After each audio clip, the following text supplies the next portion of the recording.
ఒక్కసారి పవన్ కళ్యాణ్ గారిని మనం వెనక్కి వెళ్లి ఆలోచిస్తే 10 సంవత్సరాల క్రితం ఒక విప్లవాత్మకమైనటువంటి భావాలతో జనసేన పార్టీని స్థాపించారు.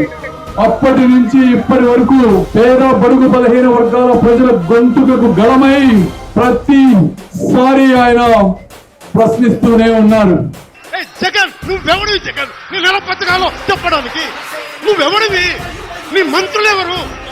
నీ ఎమ్మెల్యేలు ఎవరు? నీ పార్టీ ఎవరు? అలాంటి వ్యక్తిని జగన్మోహన్ రెడ్డి గారు డబ్బుతో కొనాలని చూశారు.